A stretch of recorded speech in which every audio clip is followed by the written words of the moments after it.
십계명의 첫 계명에서 하나님 말씀하시기를 너희는 나 외에 다른 신을 내게 있게 하지 말아라 하고 말씀하셨습니다. 너희는 내 앞에 다른 신을 두지 말아라. 너희는 내 곁에 나 외에 다른 신을 두지 말아라. 같은 말씀입니다. 왜냐하면 너희를 구원할 다른 신이 나 외에 없기 때문이다. 그래서 구원받는 백성들로서 하나님의 은혜 가운데 살게 하시기 위해서 하나님이 그 계명을 주셨습니다. 둘째 계명에서 하나님은 너를 위하여 새긴 우상을 만들지 말라고 하셨습니다. 너를 위하여서 나무나 돌에 새긴, 칼로 새겨 넣은 우상을 만들지 말아라. 우상이란 도무지 존재하지 아니하는 신을 사람들이 상상해서 만들어낸 작품입니다. 도무지 존재하지도 않는 신을 사람들이 상상해서 만들어낸 작품입니다. 우상은 사람들이 자기를 위하여 만들어낸 신이기 때문에 사람들은 그 신에게 온갖 능력을 불어넣습니다. 신이여 당신은 우리를 구원할 수 있습니다. 신이여 당신은 우리를 치료할 수 있습니다. 신이여 당신은 우리 농사가 잘 되게 할 수 있습니다. 신이여 당신은 우리를 적군에게서 보호할 수 있습니다. 수만 가지 사람들이 마음에 소원하는 그 능력을 신에게 부여합니다. 그리고 사명을 부여합니다. 사람이 자기를 위하여 만든 신이 그 사명을 다 감당할 수 있을까요? 자기가 넘어져 있을 때 그 신이 자기 손을 붙들고 일으켜 줄 수 있을까요? 자기가 병들어 죽게 되어 있는데 이 죽음 이후에 어떤 세상이 있는가를 알게 하며 그 세상 너머로 영생을, 영원한 생명을 우리에게 주기 위해서 그 신이 일할 수 있을까요?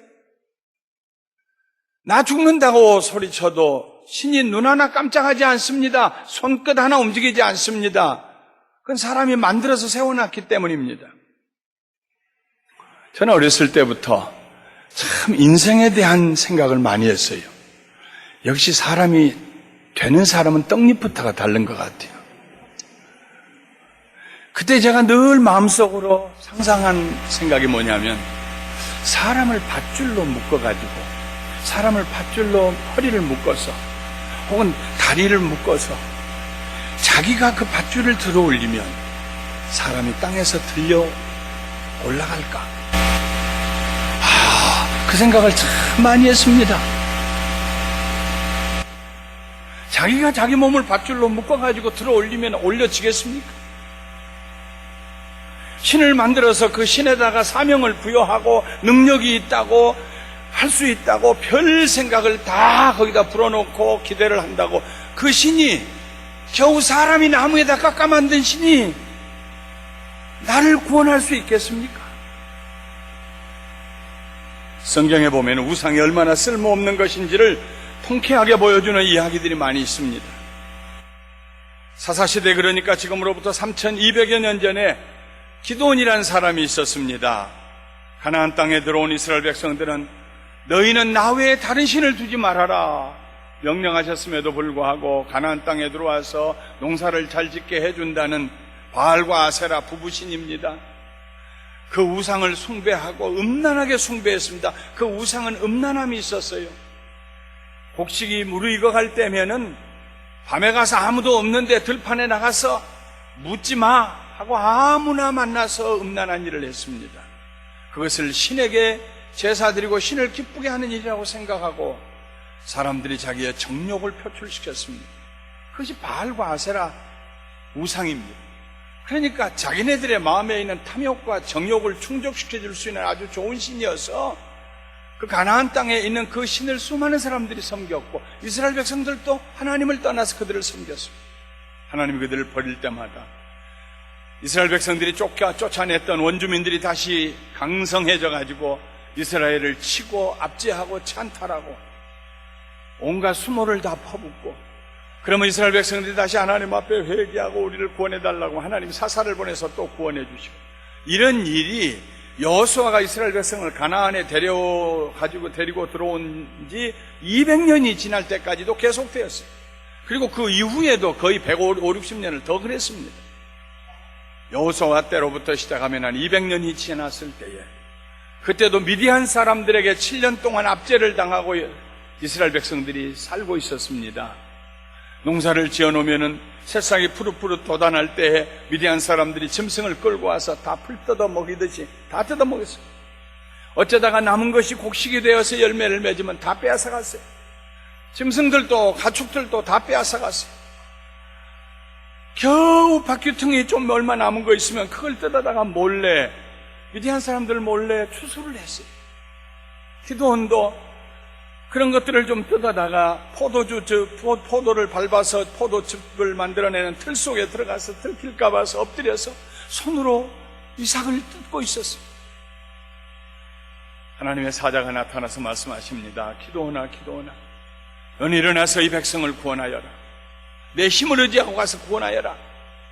너는 힘 있는 자라는 말씀입니다. 나는 힘이 없어요. 난 못합니다.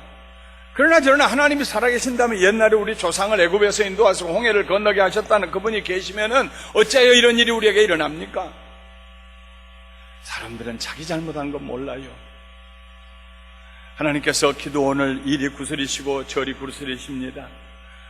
기드온이 그렇다면 내가 좀 음식을 가져올 때까지 여기 계십시오. 사람인 줄 알고 기드온이 가서 짐승을 잡고 국물을 삶고 국물을 가지고 오고 삶은 고기를 가지고 오고 급하니까 누룩을 넣을 틈이 없어서 그냥 반죽을 해가지고 떡을 구워가지고 그리고 왔습니다. 그 사람이 말합니다. 그 바위 위에 얹어놓으라고. 바위에다가 떡도 얹어놓고 고기도 얹어놓고 이제 먹으실라나 그랬는데 그 위에다 국물을 쏟아 부으라고 그럽니다. 쏟아 붓는 순간에 그 사람이 자기 지팡이로 바위를 터치하니까 바위에서 불이 나와서 그 위에 있는 것들을 다 태웠어요. 순간 그 사람은 사라졌어요. 내가 여호와를 만났구나.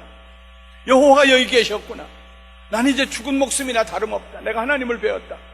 하나님 말씀하십니다. 기드온아, 네가 죽지 아니하리라.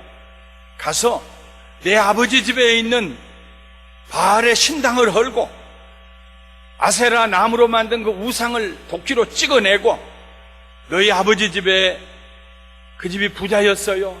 많은 소를 앞세우고 밭을 가른 부자였어요. 그 지역의 유지였어요. 너희 아버지 집에 있는 둘째 소 7년 된 숫소를 잡아서 내게 번제로 제사를 드려라.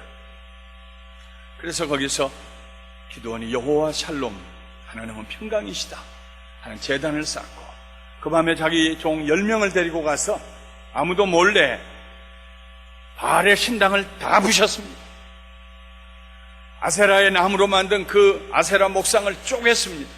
그리고 7년 된 숫소를 끌어다가 잡아서 하나님께 제사를 드렸습니다. 이른 아침에 사람들이 바알과 아세라에게 제사를 드리려고 가보니까 아수라장이 되어 있습니다. 난리가 났습니다. 바알 신전은 그렇게 잘 꾸며놓고 위엄있게 했던 그 바알 신당은 완전히 폐허가 되어, 아세라 그 나무로 만든 상은 쪼개져 가지고 불로 떼어져서 여기저기 그르고 남은 조각만 남아있고, 보니까 거기다 누군가 제사를 드리니까 누가 이랬느냐, 누가 이런 짓을 했느냐. 기드온이 그랬다는 것이 드러났습니다. 사람들이 기드온의 아버지에게 몰려왔어요. 오브라 지역의 유지였던, 그래서 자기 집에다가 그런 우상의 정각을 세우고 있었던, 누구보다도 우상을 더 열심히 섬겼던 기드온의 아버지 요아스에게 찾아왔습니다. 당신 아들 내놓으시오.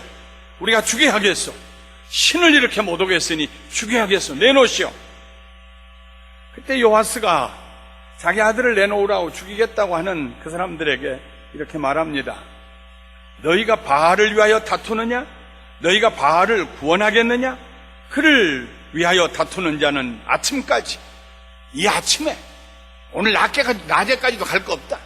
바알을 위해서 나서서 소리 지르고 내 아들 내놓겠다고 바알을 위해서 다투는 그런 자는 오늘 이 아침에 내가 죽이리라. 바알이 과연 신일진데 그의 제단을 파괴하였은즉 그가 자신을 위해서 다퉈야 할 거 아니냐? 물론 요아스가 자기 아들을 구원하기 위해서 그렇게 말했다고 할 수도 있습니다. 그러나 우상을 숭배하는 사람들은요, 정말 우상을 숭배하는 사람들은 두려움에 사로잡힙니다.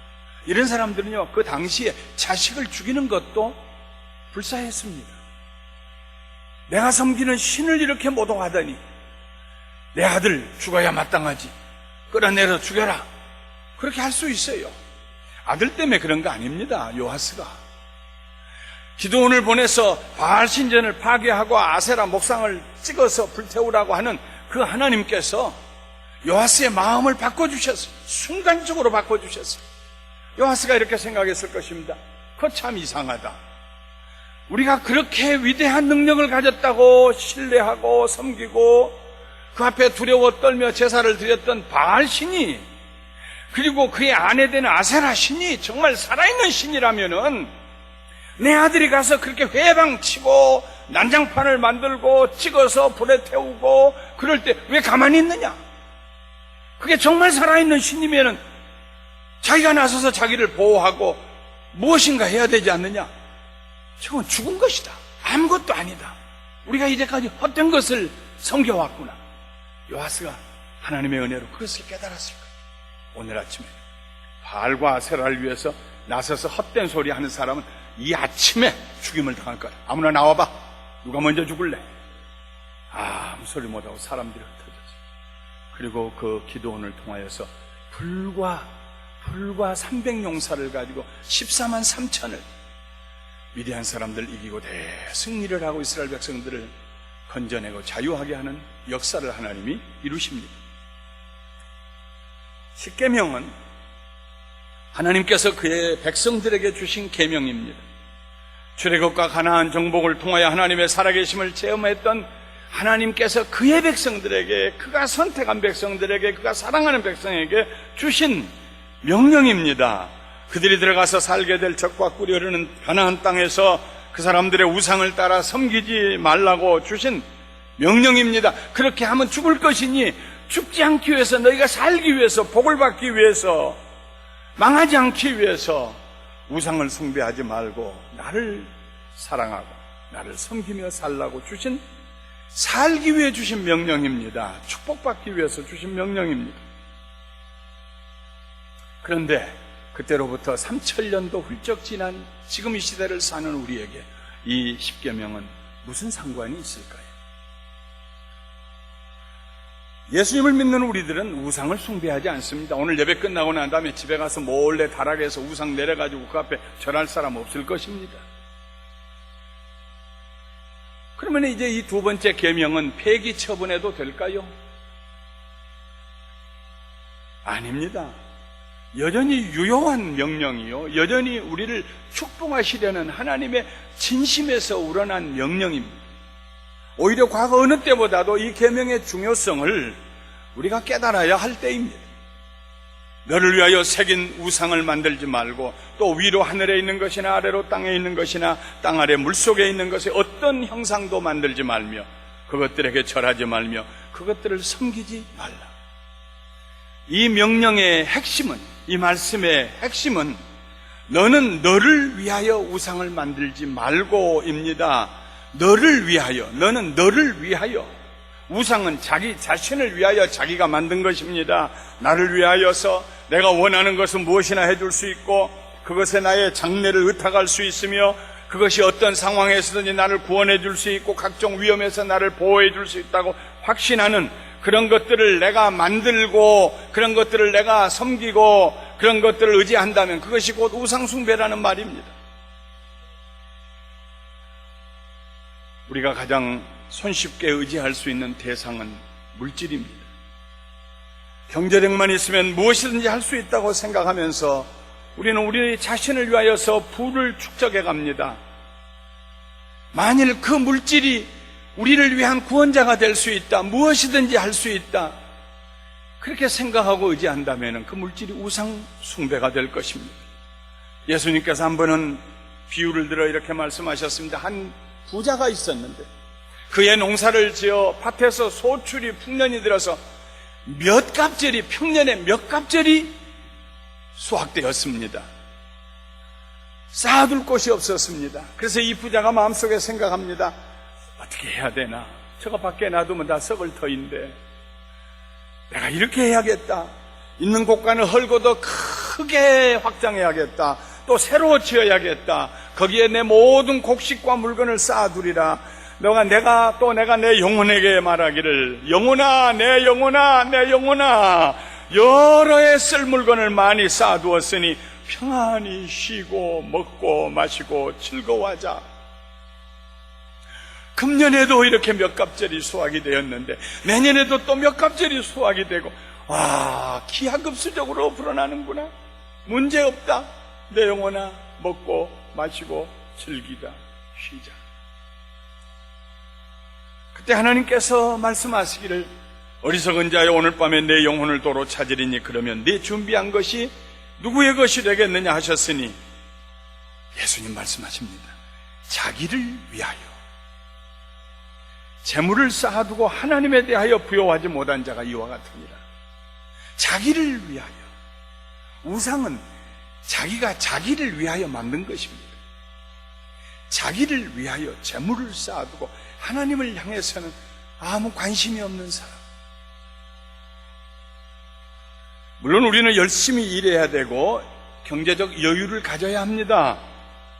그러나 아무리 경제적 능력이 있다고 할지라도 그것이 나를 위해 정말로 필요한 것은 아무것도 해줄 수 없다는 생각, 그것이 나의 죄를 용서해 줄 수도 없고 그것이 나에게 영생을 줄 수도 없고 그것이 나를 구원해 줄 능력도 없다는 평범한 사실을 깨달을 때에 우리는 돈을 숭배하지 아니하고 하나님을 사랑하게 될 것입니다. 오히려 열심히 일해서 돈을 모아서 선한 일을 하게 될 것입니다. 돈을 숭배하는 일은 없을 것입니다. 때때로 우리들은 사람을 과도하게 의지할 때가 있습니다. 자기를 위하여 인맥을 구성하고 자기를 위하여 사람으로 울타리를 만들고 자기를 위하여 사람을 절대적으로 의지하고 믿는 것이 영적으로 볼 때는 하나의 우상숭배가 될 수 있습니다.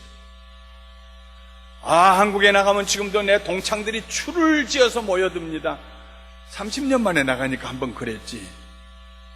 1년에 서너 번씩 나가도 그러겠어요? 내 주변에 내가 어려울 때 나를 도와줄 사람이 누가 있습니까? 내가 슬플 때 위로할 사람이 누가 있습니까? 누구나 인지상정입니다. 부담스러우면 안 만나요. 자식 하나는 잘 길러서 자식은 믿었다. 가장 가슴 아프게 하는 게 자식입니다. 사람을 과도하게 의지할 때에 우리가 하나님을 의지하고 믿어야 할 필요를 느끼지 않게 됩니다.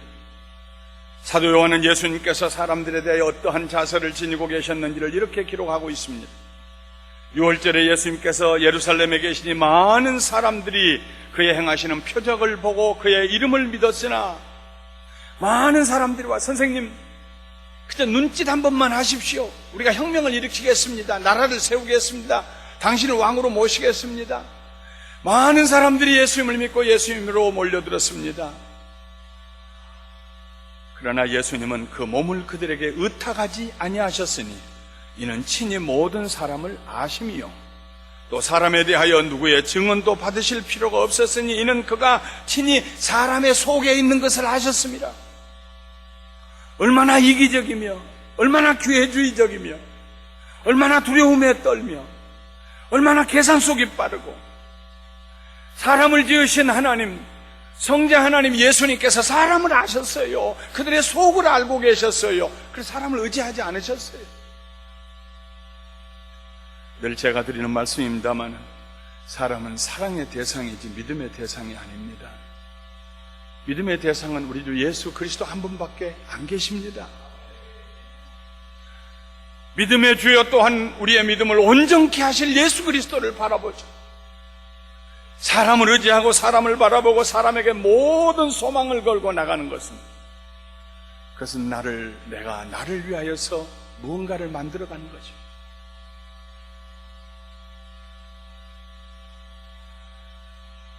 왜 하나님께서 너는 너를 위하여 우상을 만들지 말라고 하셨을까요? 이미 하나님께서 우리를 위하고 계시기 때문입니다. 나를 위해서 어려울 때 구원, 나를 위해서 외로울 때 위로해, 나를 위해서 그런 존재가 어디 있을까? 내가 있지 않니? 내가 너를 위하지 않니? 어디서 찾으려고 하냐? 그게 하나님 말씀입니다. 하나님께서 이스라엘 백성들에게 하신 이 말씀은 존재하지도 않는 신을 만들어서 네가 모든 사명을 다 부여한다고 한들 그 신이 너를 위해서 무슨 일을 해줄 수 있겠느냐? 너는 너를 위하여 우상을 만들지 말아라. 내가 이미 오래전부터 너를 위해 왔다. 앞으로도 항상 너와 함께 있을 것이다. 오래전에 너희 조상 아브라함과 함께 있었고, 이삭과 함께 있었고, 야곱과 함께 있었고, 요셉과 함께 있었고, 너희들이 고난 가운데 있을 때조차도 애굽에서 내가 너희를 위하여 있었고, 홍해를 가를 때도 너희를 위하여서 갈랐고, 광야에서 샘물이 날 때에도 내가 너희를 위하여 냈고, 만나가 임할 때에도 너희를 위해서 했고, 아말렉으로부터 너희를 보호할 때도 너희를 위해서 했고, 무엇이 부족하냐? 이 사실을 깨달은 바울은 로마서에서 이렇게 말합니다. 그런즉 이 일에 대하여 우리가 무슨 말하리요? 만일 하나님이 우리를 위하시면 누가 우리를 대적하리요? 자기 아들을 아끼지 아니하시고 모든 사람을 위하여 내주신 이가 어찌 그 아들과 함께 모든 것을 우리에게 주시지 아니하겠느냐? 누가 능히 하나님께서 택하신 자들을 고발하리요? 의롭다 하시니는 하나님이시니 누가 정죄하리요? 죽으실 뿐만 아니라 다시 살아나신 이는 그리스도 예수시니 그는 하나님 우편에 계신 자여 우리를 위하여 간구하는 자시니라. 이 말씀 가운데 바울이 얘기하는 건 위하여라는 말이 3번이나 나옵니다. 하나님이 우리를 위하십니다. 누가 우리를 대적합니까? If God is for us, who can be against us? 하나님이 나를 위하시면 누가 나를 대적하? 이미 하나님께서 오래전에 만세전에 우리를 구원하시기로 작정하시고, 그리고 우리를 위하여 그의 아들을 보내셨고, 그리고 우리를 위하여서 보호하시고 싸우시고 인도하시며, 그의 아들은 지금 하나님 보좌 우편에서 우리를 위하여 기도하고 계시는데 무엇이 더 필요한가 하는 말씀입니다. 하나님이 우리를 위하시면 우리는 우리를 위하여 아무것도 만들 필요도 없고 찾을 필요도 없는 줄 믿습니다. 하나님 한 분으로 만족하는 것입니다. 누가 우리를 그리스도의 사랑에서 끊으리요? 환난이나 공고나 박해나 기근이나 적신이나 위험이나 칼이랴. 어떤 트러블도, 어떤 하드십도, 어떤 핍박도, 어떤 가난과 어려움과 궁핍함도, 비록 우리가 벌거벗김을 당한, 부끄러움을 당한 그런 경우라도, 위험이 다가올 때에도, 칼로 위협을 받을 때조차도 우리는 두려워하지 아니하리라. 왜냐하면 하나님이 나를 위하시기 때문에. 제2계명은 단순히 너는 너를 위하여 우상을 만들지 말라는 의미보다 더 깊은 하나님의 가슴이 담겨 있습니다. 내가 너를 위한다. 너를 위해서 다른 것 만들지 말아라. 다른 것 찾지 말아라. 내가 너를 위한다. 네가 할 일은 나를 사랑하는 것이다. 나를 기뻐하는 것이다. 나 내 여호와 하나님은 질투하는 하나님인즉 나를 미워하는 자의 죄를 갚되 아버지로부터 아들에게까지로 3, 4대까지 이르게 하거니와 나를 사랑하고 내 계명을 지키는 자에게는 1000대까지 은혜를 베풀리라. 1000대요. 한 세대가 30년 계산하면 3만년입니다. 내가 너와 내 자손 3만년에 이르기까지 내가 은혜를 베풀리라. 나를 사랑하면. 하나님을 사랑하고 하나님을 기뻐하는 것이 우리에게 축복입니다. 이스라엘아 들으라. 우리 하나님 여호와는 오직 유일한 여호와시니 너는 마음을 다하고 뜻을 다하고 힘을 다하여 내 하나님 여호와를 사랑하라. 다윗은 시편 34편 7절에 말했습니다. 또 여호와를 기뻐하라. 그가 내 마음의 소원을 내게 이루어 주시리로다. 말씀을 마치겠습니다. 하나님께서는 하나님 자신을 위해서가 아니고 하나님 자신을 위해서 그 계명을 만드신 것이 아니고요, 그가 사랑하는 그의 백성들을 위해서 만드셨습니다. 망하지 말고 흥하도록, 불행하지 아니하고 행복하도록, 자자손손 축복을 받도록 그의 백성들을 위해서, 우리를 위해서 하나님께서 이 계명을 만들어 주셨습니다. 지금 우리가 사는 이 시대는 이스라엘이 가나안 땅에서 살 때보다도 더 많은 우상 숭배의 유혹을 받는 시대입니다. 과거 어느 때보다도 하나님을 쉽게 잊어버리며 살도록 우리를 유혹하는 시대입니다. 하나님 생각 안 하고 살게 하는 시대입니다. 하나님에 대해서 무감각하게 하는 시대입니다. 하나님을 찾기보다 다른 것을 더 찾아서 하나님이 나를 즐겁게 해주시는 것보다 나를 즐겁게 해줄 것이 무수하게 많은 유혹을 하는 그런 시대에 우리가 살고 있습니다. 이 시대는 바람 잡는 시대입니다. 잡았는가 했는데 잡히는 게 없어요.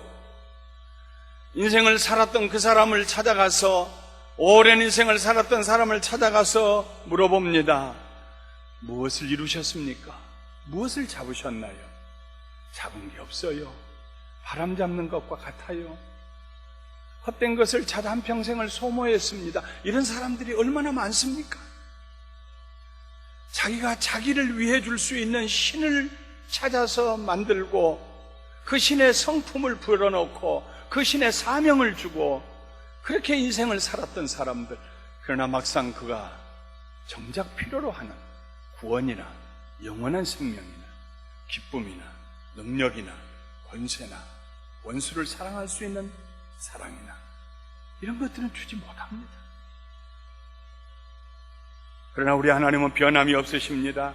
그의 능력에 변함이 없고 그의 사랑에 변함이 없고 그의 의로우심과 심판의 원칙에 변함이 없으십니다. 천지를 지으신 하나님은 지금도 우주를 붙들고 계십니다. 지금도 누구나 예수의 이름을 부르는 자는 그가 어떤 죄를 지었든지 용서하시고 하나님의 자녀가 되게 하시며 말씀하십니다. 너는 너를 위하여 다른 신을 만들지 말아라. 나 하나로 족하지 아니하냐. 내가 너를 지었고 내가 너를 구원하였고 내가 너와 동행하고 있고 내가 너를 나 있는 곳에 오게 하리라. 너를 위해서 다른 것 찾지 말아라. 여호와의 인자하심과 인생에게 행하신 기적으로 말미암아 그를 찬송하리로다. 그가 사모하는 영혼에게 만족을 주시며 줄인 영혼에게 좋은 것으로 채워주심이로다. 인생이 고달플 때, 영혼이 굶주림 가운데 있다고 생각할 때 주님을 찾으십시오. 심령이 가난한 자는 복이 있나니 천국이 저희 것임이라고 했습니다. 다른 데 찾지 마십시오. 하나님 한 분이면 충분합니다. 할렐루야.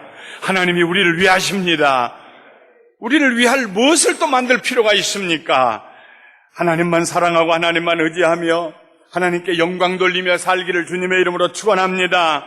하나님을 사랑하는 사람으로서 세상에 하나님의 증인이 되어 사시기 바랍니다. 오늘도 이 계명, 우리에게 이 계명을 주신 하나님의 그 깊은 사랑에 감사하며 오직 하나님 한 분으로 만족하고 하나님 의지하고 하나님의 도우심 가운데 승리하며 담대하게 살아가시기를 우리 주 예수 그리스도의 이름으로 축원합니다.